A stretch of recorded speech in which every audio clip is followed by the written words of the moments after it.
আজকে হাসিনার বিরুদ্ধে প্রতিবাদ করা ফরজ। কাজে যারা প্রতিবাদ করবে না, যারা দালালি করবে, আল্লাহর পক্ষ থেকে তার উপরে গজব নাযিল হবে। পরিষ্কার কথা আমরা চাই, আমরা আওয়ামী লীগ ছাড়া আমাদের অন্য কারো কোনো বিরুদ্ধে কিছু নাই, আওয়ামী লীগের বিরুদ্ধে কিছু নাই। আমরা বলছি ক্ষমতাটা ছাইরা একটা নির্বাচন দেন। আপনিও পাবলিক হন, আমরাও পাবলিক, তারপর দেখা যায় পাবলিক কারে ভোট দেয়।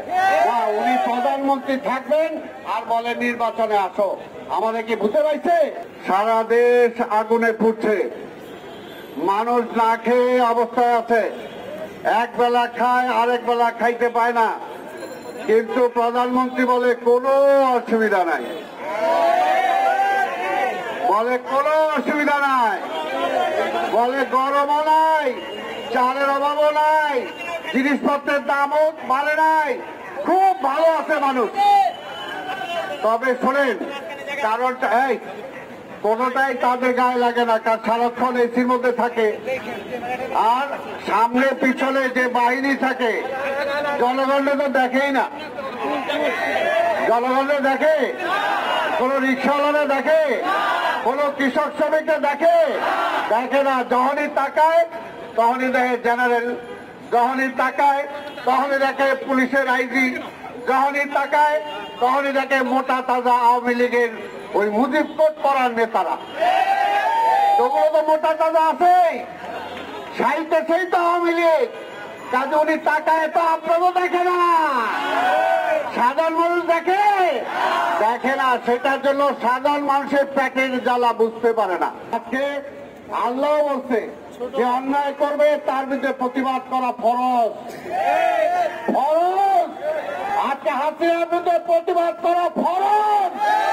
কাজে যারা প্রতিবাদ করবে না, যারা দালালি করবে, আল্লাহর পক্ষ থেকে তার উপরে গজব নাযিল হবে। পরিষ্কার কথা আমরা চাই, আমরা আওয়ামী লীগ ছাড়া আমাদের অন্য কারো কোনো বিরুদ্ধে কিছু নাই, আওয়ামী লীগের বিরুদ্ধে কিছু নাই। আমরা বলছি ক্ষমতাটা ছাইরা একটা নির্বাচন দেন। আপনিও পাবলিক হন, আমরাও পাবলিক, তারপর দেখা যায় পাবলিক কারে ভোট দেয়। উনি প্রধানমন্ত্রী থাকবেন আর বলে নির্বাচনে আসো। আমাদের কি বুঝতে পারছে? তাই ভাইয়ের আমার, আজকে আপনাদের সবাইকে আমি ধন্যবাদ জানাই। রিকশাওয়ালা ভাই যারা আছেন, মুটে মজুর যারা আছেন, আমাদের প্রধানমন্ত্রী এখানে বক্তব্যের পরে এইখান দিয়ে লাইন ধরে আসবে। আর রিকশাওয়ালা দরকার হলে আপনারা দাঁড়ায় থাকবেন, রিকশাতেই থাকবেন। ওইখানে আমাদের কর্মীরা যে আপনার রিকশাতে আপনাদের পানি পৌঁছায় দিয়ে আসবে, ঠিক আছে? আপনারা ওইখানে দাঁড়ায় থাকবেন রিকশা নিয়ে, আমাদের কর্মীরা ওইখানে যে আপনাদেরকে পানি পৌঁছায় দিবে। আর এর আগে এইখানে কয়েকজন যারা আছেন তাদেরকে আমরা পানি হাতে হাতে দিয়ে দেব, এবং সুশৃঙ্খল ভাবে। আমাদের কোন কর্মী এখানে ধাক্কাধাক্কি করবে না, বলে দিলাম। আমরা আজকে কোন কর্মী ডাকি নেই, এখানে মহানগরীর নেতাদেরকেও ডাকি নাই। এক সপ্তাহ যার যার ওয়ার্ডে আপনারা এই পানি এবং স্যালাইন বিতরণ করবেন। প্রত্যেকটা ওয়ার্ডে বিভিন্ন জায়গায় একদিনেই শেষ হবে এমন কোনো কথা নাই, চলতে থাকবে সপ্তাহব্যাপী এই কর্মসূচি।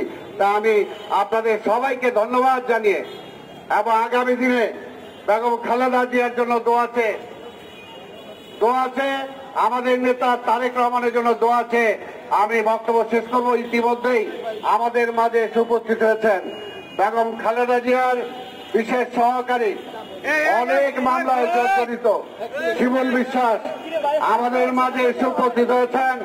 আমাদের ছাত্র দলের সাবেক সভাপতি অনল বর্ষী বক্তা, আমাদের বিএনপির সম্পাদক মন্ডলীর সদস্য হেলাল আজিজুল বাড়ি হেলাল উপস্থিত হয়েছেন। আমাদের আরেকজন সুবক্তা, ছাত্র দলের সাবেক নেতা এবং জাতীয়তাবাদী কৃষক দলের সংগ্রামী সাধারণ সম্পাদক বাবুল, শহীদ ইসলাম বাবুল আমাদের মাঝে উপস্থিত হয়েছেন।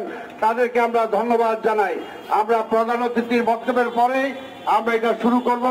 অনেক রোদ, আমাদের সাংবাদিক ভাইদেরকে ধন্যবাদ জানাই এই প্রচন্ড গরমের মধ্যেও যে আপনারা আমাদের এই কর্মসূচিকে সফল করার জন্য এখানে এসেছেন। আপনাদের সবাইকে ধন্যবাদ জানিয়ে আমার বক্তব্য শেষ করছি। খোদা হাফেজ।